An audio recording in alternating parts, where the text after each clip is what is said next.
Greetings, Darklings. From across the interwebs, it is once again I, the Duchess, Precious Ken.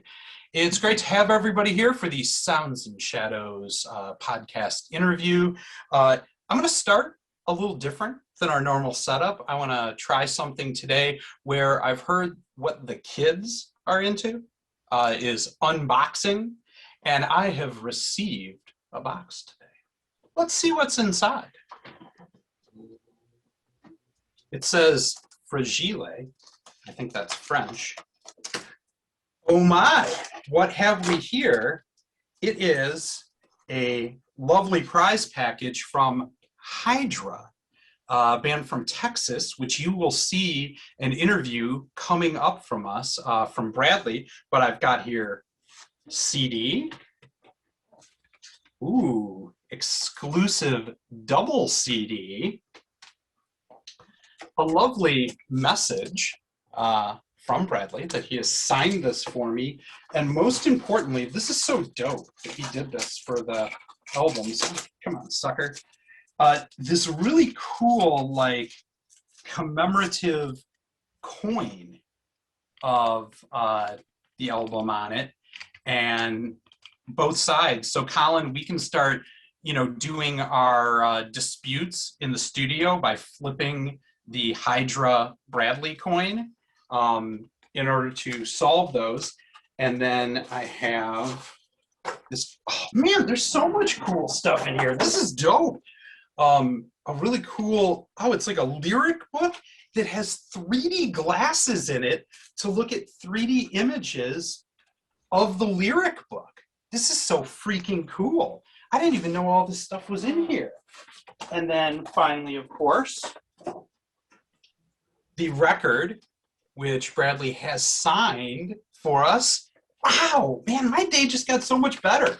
As soon as we're done with this interview, I'm gonna go spin the shit out of that. That looks awesome. So everybody check that out. We'll have a link to that as well, where you can go and get one of these special collector's edition of the new Chant record, Hydra. So I have with me today my brother, bestie, friendy. Say hello, Collin. Hey guys, how's it going?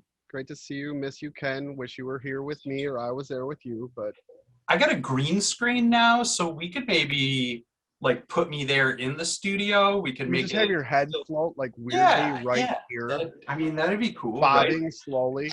And then hold on, I'm gonna fix my camera a little so that people can see my dope boot black shirt with the Blockbuster logo on. That's pretty cool.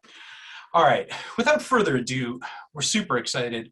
We always have exciting guests, but we have Shannon from both Leathers and Actors with us today. Hello, Shannon. Hi, how are you? I'm good. I'm great Good. now. Excellent. Yeah. We're excited to have you here. I have been playing your new album, EP, 4 songs on it, but just nonstop. I have just been jamming it. I've been sending it to everybody. I think it's one of those, the minute I heard it, that it has universal appeal. A lot of times now we talk about genre and trying to break some, but honestly, I feel like I can send this to literally anybody and they would be into it. It's just one of those transcending all the possibilities. It's got a little synth, it's got a little blondie disco punk, it's got a little, post-punk, all of it just mixed in, and I've been super excited for it. Why don't you start out telling me, for people who've had their heads buried in the ground for the last 3 or 4 years and haven't paid attention to who you are, a little bit about your musical history and the bands that you play in and what it is you do. Sure. Thank you so much for the kind words about the EP. That really means a lot. So I guess when Jason and Jason is my bandmate and actor, so we've been friends for a really long time, and at some point along the road in our friendship, he discovered that I was a singer, but like a very shy secret singer. And he's like, why aren't you in a band? What's going on? And I was posting these videos on Instagram of me like singing and playing guitar and stuff. And he invited me to come to his studio, Jackknife Sound, and we recorded Missing Scene together. So that was the first song that we worked on. And this was before I had even joined Actors. So we had worked on that together, and various things were happening in Actors, and he asked me if I'd like to join and play synth with him with that project. And I said, of course, yeah, definitely. And that worked out pretty well. Yeah, our record, It Will Come to You, came out, I guess it's 3 years ago now, and we toured all over the world. And in between touring, we would kind of work on leathers here and there, and we released 3 singles over the course of a couple years, just because we were so busy with the actor side of things. And but yeah, whenever we got a chance, we always tried to nurture leathers and keep it going. And then yeah, recently during the pandemic, we wanted to record another song, and we had both bands are now signed to Artifact. So in order to announce, that just happened with Leathers, right? I just saw that. Yeah. So exciting. Yeah. That's a great label. Yeah, I'm so excited. So in order to announce the signing with Artifact for Leathers, we thought it'd be appropriate to re-release the 3 songs and then release the new single called Reckless. And so that kind of brings us to now. Beautiful. I'm going to get in the rewind for a moment and go back to something you said. When you mentioned Jason found you kind of doing these covers and singing these songs, what are we talking here? Like Jewel covers? Or tell me about what these original covers were and where I can find them on YouTube. Sure. They're buried deep in like my Instagram timeline. I think they're still in there. I'm a journalist. I'll find them. Yeah. Yeah. One of them was Jennifer by the Eurythmics. Mm-hmm. Another one was Killing Moon by Echo and the Bunnymen, of course. Can't go wrong there. Classic. I think I sung like a Morrissey song too. Every Day Was Like Sunday, maybe. I sang Don't Stop the Dance by Brian Ferry. That I would love to hear. That'd be really, I'm a big Brian Ferry fan, so that would be really cool. So I'm not sure what's still live there, but that's kind of like a sampling of the things I was singing on my Instagram feed. And they're really short because Instagram was only doing like 15 to 30-second videos. This was like, a little while ago. Things move fast on the internet. So early gram. Gram. Yeah. So yeah.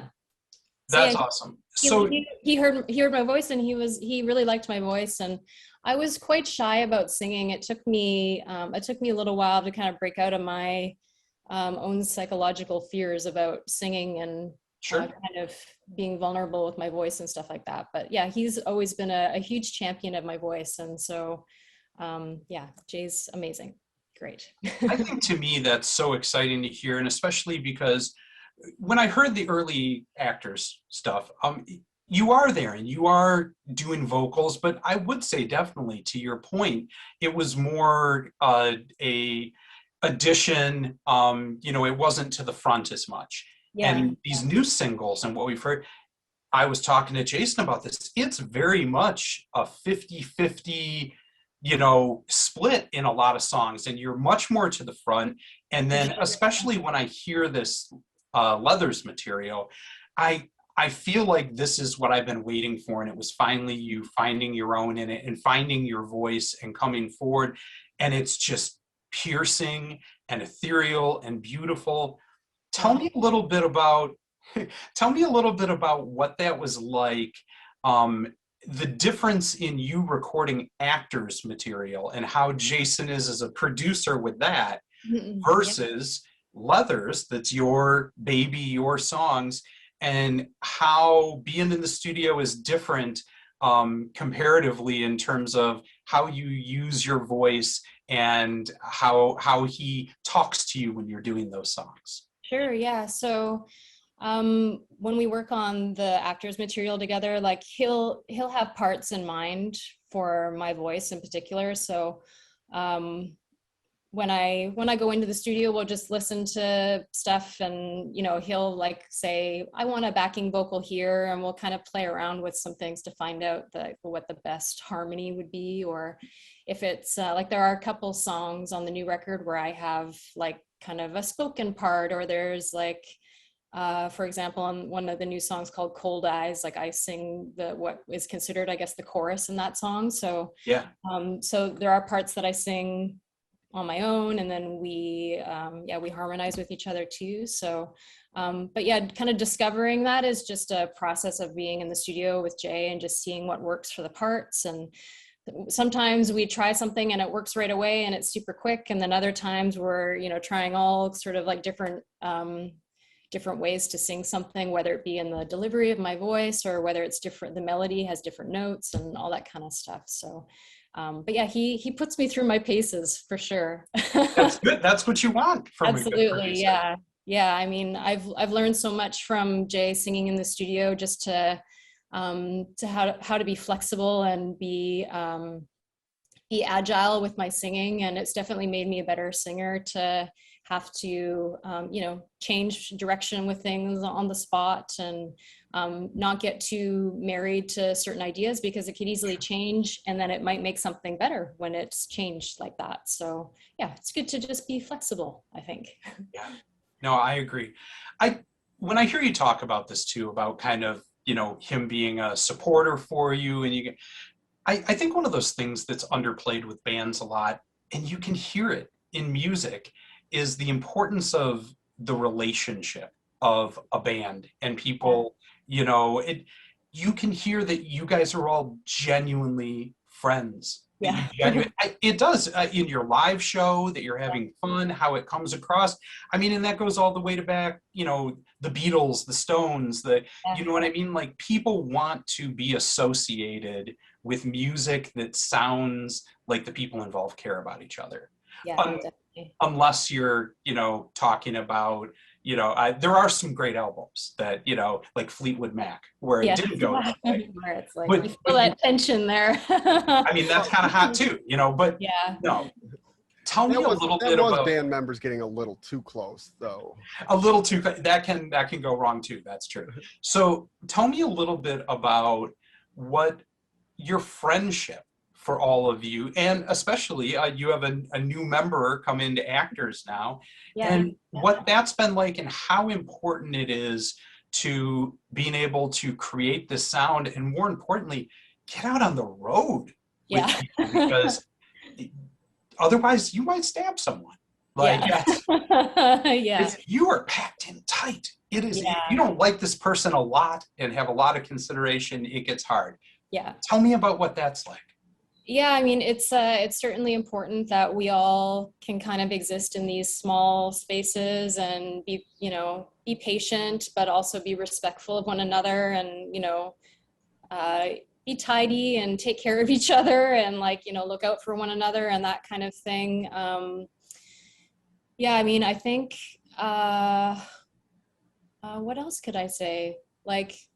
I mean, I guess all through the quarantine, my band has been in my bubble, so it's not like I've lost touch with anyone in the band. So they're my best pals. I see them all the time, and you guys are all out in Vancouver, right? We are, yes. Yeah. Kendall is a hairstylist, so she works in Vancouver here, and I see her all the time, and I see Adam and Jay all the time. Jay, I see quite a bit, because we're always at the studio working on stuff together too. So yeah. That's awesome.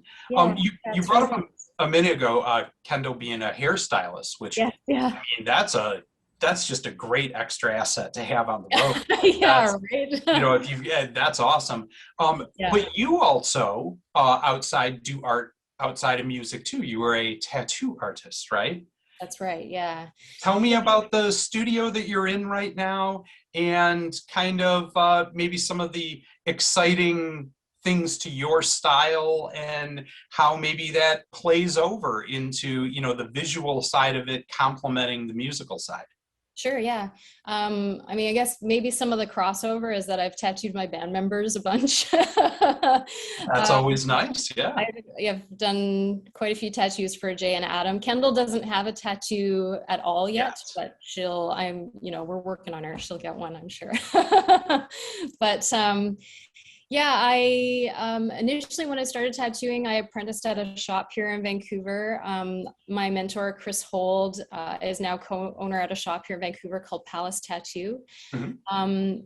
And so during when Actors was touring and that, he kind of transitioned to a different shop. And I had been apprenticing for a couple years, but I didn't end up joining him at that shop. So, and then all the COVID stuff happened. So what he gave me his blessing to do was to set up a private studio. So I've been in a private studio situation for a few years now, which has been really good. The only aspect that is a bit of a drawback is that I don't work around other tattooers a huge amount unless I'm doing a guest spot. But in terms of COVID and all that, like it's been good because there's a reduced amount of people in my space and in my workspace and stuff like that. So aside from when we were like formally under lockdown where hair salons had to close and like any personal services and stuff, I've pretty much been tattooing most of the time. So it was only like about 4 months where I wasn't able to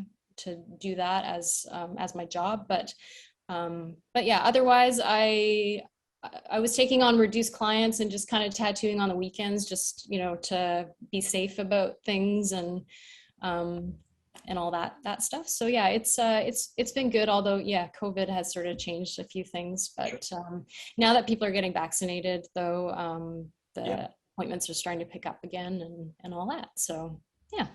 Collin, we have to do a road trip out to Vancouver to get tatted up. Yeah. I was just saying that about 45 minutes ago that, oh yeah, I'm going to have to, I don't, now can you talk to me on that note a little bit about the style of tattooing you prefer? Sure, And yeah. one of the questions I have with that is how much does that inform your artwork? Has very strong line work, and very definitive colors and things like that. Do you feel your tattooing informs your art as well? Yeah, definitely. I mean, my background is in graphic design, so I feel like that definitely comes through in the tattooing and the artwork that I like to do. I like, very like bold, very simplified kind of symbols for things. And I worked at a design studio in Vancouver here for 15 years before I became a tattooer. So my road to becoming a tattooer is kind of a windy one, but I definitely I like the black work style of tattooing. That's like pretty heavy black, but with lots of bold lines and lots of black fill and stuff like that. And I like tattooing all the kind of classic symbols like roses and skulls and stuff like that. But what about the guitar pedals? That's what I want to hear about, because those are my favorites that you do. Yeah, so in the beginning stages of the pandemic, I was doing these these mystery paintings and pieces of artwork and that. And in order to have, because we were unable to work, in order to have a bit of extra income, I was just making pieces of art for like custom pieces of art for people. I'd say like, send me, X amount of dollars and I'll make something for you. And it'll be a surprise when you receive it in the mail kind of thing. So Howard, who's a Actors fan from Austin, Texas, was like, he wanted to do one of these pieces of art. So I was just kind of like, I was just sort of like snooping around on people's socials and that to see what they were into so I could make something that that would be appealing to them. And I noticed that he had like a lot of live footage of like a slow dive show that he had been to, and he was like really into shoegaze music and things like that. So I made him like a slow dive guitar pedal painting. Which is so dope. Like, I mean, especially for a shoegaze fan, Yeah, he was so thrilled. They like their pedals. I just kind of sparked this idea that I could do this for like a lot of different bands and kind of use that as a template for an idea and then apply it to all different types of music and music fans and that kind of thing. So After I stopped painting them so often, because they were pretty labor intensive in terms of like hand painting and doing all the hand lettering and stuff like that. But yeah, I started to do prints through my website at shannonhemmett.com. And so I have options where you can like order ones that I've already designed and shared with the world, or you can make a custom request too. So if you have a specific band that you'd like to have a piece of artwork that's related to that band, I have like a custom request form there too. So yeah, that definitely that it took off over that year. And yeah, I'm so grateful to people that were interested in the project, because it definitely helped me when I wasn't able to tattoo as much, and Sure. allowed me to keep doing artwork and put food on my table, which is always nice. So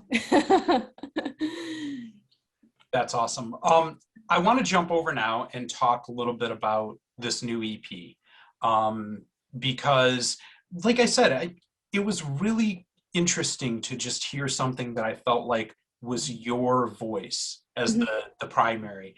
And what was this to you? What were you trying to get across or say? What was important for you to impart from yourself with doing these new songs that kind of went beyond the ideas that were there in Actors, where it was more of a collaboration? Yeah, for sure.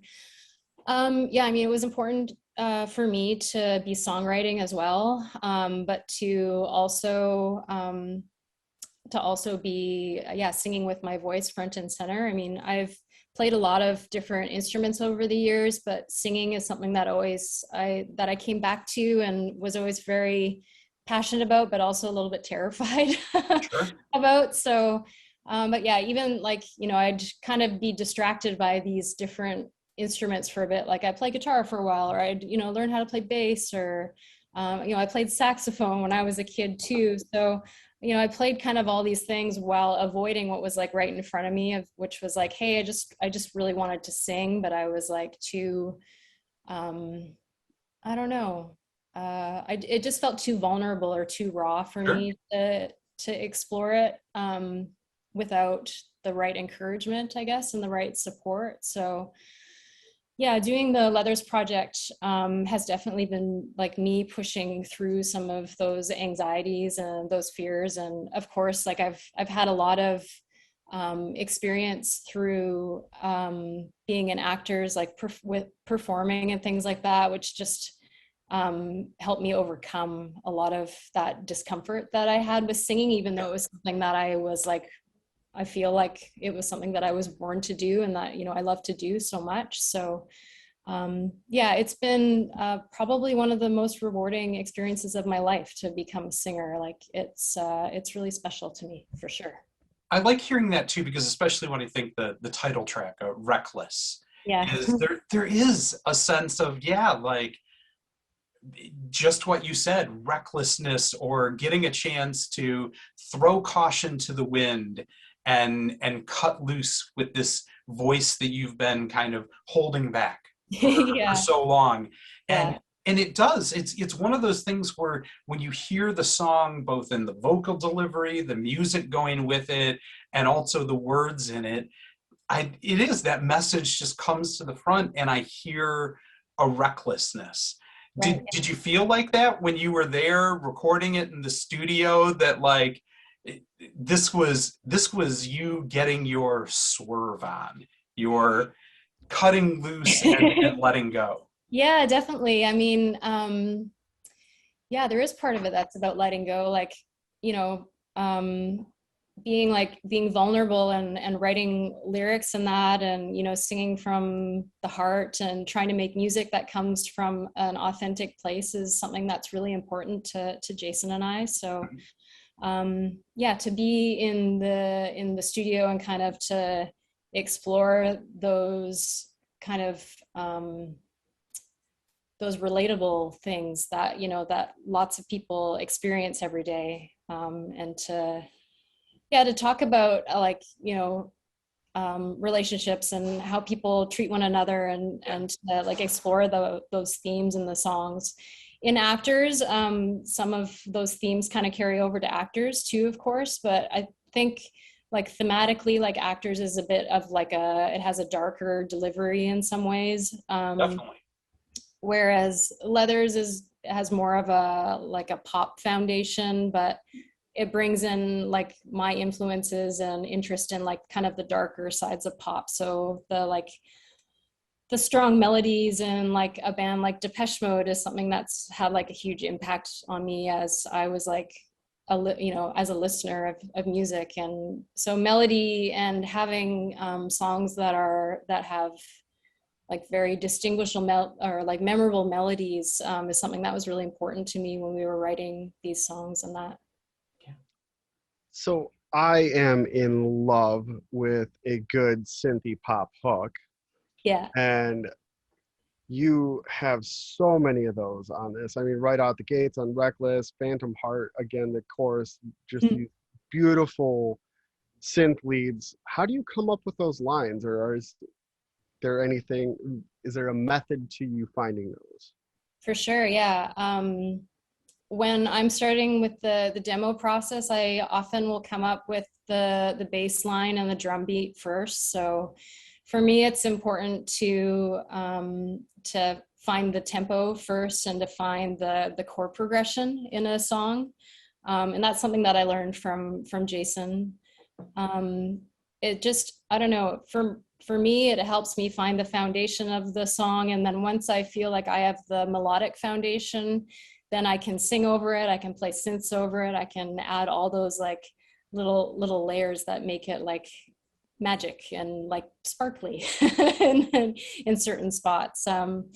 But yeah, the actual mechanics of writing it, like I will literally just, program like a synth bass line or like record bass on my iPhone or something and just play it over and over. And then I'll, get out a keyboard and I'll just kind of experiment and find those melodies that work over top. And then, yeah, I'm just also, again, like I'm just playing that foundation over and over. Like if I go for a walk up to the grocery store, I've got it in my earphones and I'm listening to it because I often think of ideas for things when I'm not at my desk too. So it's important for me to like capture those ideas as they're happening so that when I get back to my desk, I can put it down on the synth or on a guitar or whichever. Nice. So we have reached the part in the interview because I don't know if you knew this, we're a music review page. That's what Sun's Shows does primarily. So I always love to hear from an artist, what is it right now, new things that you're listening to that are getting you excited? Because that's when I've talked to Jason in interviews before, one of the things I love about you guys is how much you're always celebrating and lifting up other bands, and the way Jason talks about this whole thing is a family. And I'm going to talk a bit at some of the festivals that you guys have coming up that I want to touch on, but tell me about 2 or 3 things that you're listening to right now that gets you fired up and excited. Sure, yeah. And just to your point, yeah, it's super important to us that, we give a lot of support to our colleagues in the scene and the, people who make, bootblacks, for example, our fam in New York City. It's really important to us from, other musicians to fans that, we connect with people and that's really, it's that connection that makes it so special and so meaningful to share music with people. And in terms of what I'm listening to, I made a little list because you told me to be prepared. See, I was going to make it seem like this, but okay, yes. I like to be prepared for things, so it's good. Thank you for the reminder. Yeah, no, I was a Boy Scout too. I know how it goes. What have I been listening to? I like Panther Modern a lot. I don't know, do you know of that project? I know that. Tell me about it. So Panther Modern is a project, electronic project from LA, former members of the band Sextile. Okay, that I know. And yeah, he's, I'm sorry, I don't know the person's name who's That's okay. in the project, but yeah, it's a very like dark, intense kind of techno inspired, but how would I describe it? Do you know Gestafelstein, that Belgian Gesundheit. No, I don't. Okay, well, yeah, it's sort of, I can hear bits of Gesaffelstein in it, but yeah, very dark, kind of like think of yourself in like nightclub with like dizzying strobe lights and Thinking of that right now. Okay, I'm there. lots of latex around you probably, and like, yeah, thumping. Already, that sounds like my kind of party. That's Thumping bass, that nice. kind of thing. But yeah, very, very cool stuff. I'll look that up for sure. That sounds really cool. Yeah, he's also been doing, there's like a digital art component to his project too, where he does like these AR art pieces that go along with his single releases. Very So cool. yeah, I think that's super, super cool too. Yeah. Otherwise, what else do I have here? Leia Porcelain, they're a band from Berlin, I believe. Yep. I followed them for a long time, but recently they just put out, I guess, a record of collected singles and stuff like that. So I've been listening to that a lot too. And they kind of border on that post-punk shoegaze atmosphere, which I'm into. Yeah, we listen to them a lot in the van on tour, so it's good road music. And then what else?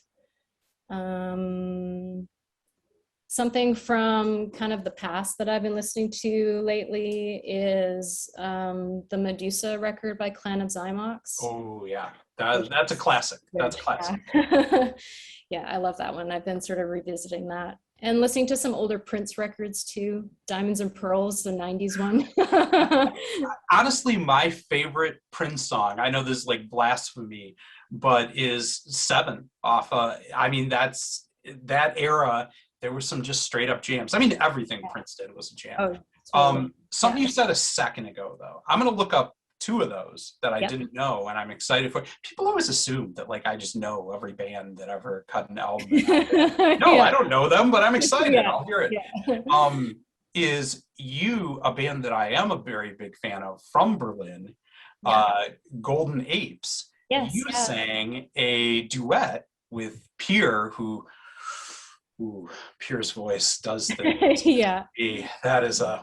That's like a Pedro code voice that gets me going.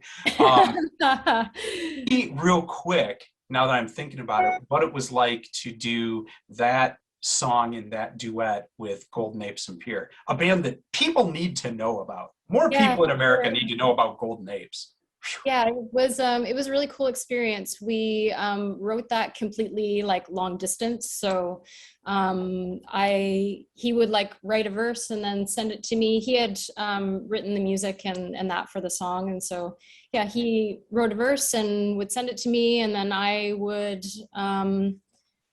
sing, write lyrics for the next verse and then record my voice for that and send it back to him. So we had kind of this back and forth correspondence to record that song. So I never recorded in that manner before. So it was definitely like a different experience. And it was very cool. Yeah. And then you guys I saw a video of it. You guys got to play it live together in Berlin, correct? We did, yeah. That was so such a nice show. We played at the Lido in Berlin and had a nice big crowd there. And awesome. yeah, it was a really fun show. And yeah, we got to do that song live together. So yeah, it was very, very fun. It was good. All right, do you want to nerd out now, Collin? Yes, please. I've been waiting. Go ahead. Get it out of your system. All right. I'm ready. So, starting out, Missing Scene is that bass tone. It's back and nasty and dirty and beautiful and wonderful. Can you tell me what was going on with that? Well, I mean, it was recorded a little while ago, so I'll do my best to try and transport my brain back into the studio. Yeah, Jay and I were just working on we worked on that bass line together, and there's like definitely some distortion and like a bit of chorusy stuff going on for that. The idea or the inspiration for that song was to just sort of to have like for it to be sort of shoegaze influence, but for it to have like sort of this, to play against this pop backdrop. So yeah, we wanted the bass tone to have some teeth for sure. Excellently done. Next question. Yeah. There's so many very like FM synth retro sounding things going on this EP. Mm-hmm. What are your favorite little toys right now to get those sounds? Sure, yeah. I mean, we love to use the Prophet 6 in the studio. That is probably both Jay and I is one of our favorite synthesizers for sure. He uses the OB6 a bit as well, and the Juno and that kind of stuff as well. But yeah, I love the Prophet 6. It just has something that's just, I don't know, it just hits a sweet spot in my ear. It's like the high end is not too kind of glassy and sparkly, like everything's very, very creamy sounding, and the low ends can be very mean and gritty sounding, but everything has this kind of warmth to it as well. So yeah, the Prophet 6 is one of our favorites. I was using the Prophet Rev 2 as my touring synth for actors for a long time. I guess it was like the 2 years that we toured on that record, I was using that synth most of the time. But having taken it all over the world and through Europe, it's a very heavy synthesizer to be taking on planes and stuff like that. So for the upcoming touring that we'll be doing, I've moved over to a Korg Minilog XD. Which yeah, I'm excited to use. We're starting to record to rehearse in the coming weeks. So I'm doing a lot of programming and stuff on that right now for all the new songs and that. So but yeah, we're super happy with that one too. It has some more voices, so like doing string synths and stuff like that is a little bit more easy to come by than on the Prophet. You don't have to do as many kind of tricks to get certain sounds out of it. So yeah, I think it'll be a great touring synth for actors, and it weighs about 5 pounds in the case as opposed to about 50 pounds in a flight case for the the Prophet Rev 2. So well, and you can throw it in your little duffel bag. It's so yeah, exactly. I'll be able to carry it on, so it'll be much easier. Yeah. What happened? Did I doze off for a second there? Are you guys still talking about gear? Well, I do have to apologize because I think I might have gotten some drool on your Rev 2 when you were in Detroit also. So sorry about that. But. Okay, I'm back. All right, good. So I do want to talk here. You guys have some very exciting things coming up, like you said. The world is starting to open. Yes. Shows are starting to happen. Yay. Collin and I are going to see you in Chicago, possibly Detroit too. We'll have to see if we work that out. And then you're going to be in Tampa, I know, for the Absolution Festival. So both Cold Waves and Absolution. Tell me a little bit about a couple of those exciting shows that you have coming up that you're fired up for to see actual live human beings enjoying. Yes, yeah, it's been so long. Yeah, we've got a whole whack of touring planned for the fall of this year. So we begin down the west coast of the US early September. And yeah, that takes us all over the US. Then we're supposed to head over to the UK and then to Europe and then back to the US after that. But this is all depending on whether the world opens up to a place where we can be playing live shows in a lot of these places. So we'll see what happens. But yeah, super excited to be back doing the Absolution Fest in Tampa. We had so much fun. I guess it was 2019 was the last time that we played it. So yeah, it was such a cool festival. And yeah, we'll be there with our Boot Blacks fam. I'm trying to work it out that I'm going to be there too. I'm hoping. Awesome. We just interviewed Mark and we're talking about it. So Cool. I'm going to try and make it for that one. But I'm definitely going to be at Cold Waves, so I demand that Yeah. you guys are there to play that, if Yeah. nothing else. Yeah. We'll all wear bubbles. Yeah, yeah, exactly. Yeah. I'm fine with that anyway. I mean, that just sounds pretty good. And plus, I think it would make for an interesting audience experience if we were all in giant plastic bubbles bouncing into each other and like the lights were playing it. As a matter of fact, can someone just set that up even if there isn't a restriction? I'd like to just be a part of that show. That just sounds fun. The Yeah, bubble exactly. show. Seems very safe, you know? Yeah, totally safe and fun. And, and they could have a bubble machine blowing tiny little soap bubbles all over in addition to the giant bubbles. You know what? I'm gonna talk to Smalls. We need to get this figured out and have it happen in Detroit. I've already gotten word that from Shannon that actors are in for the show, so I just need to set this up now. That's right. Yeah.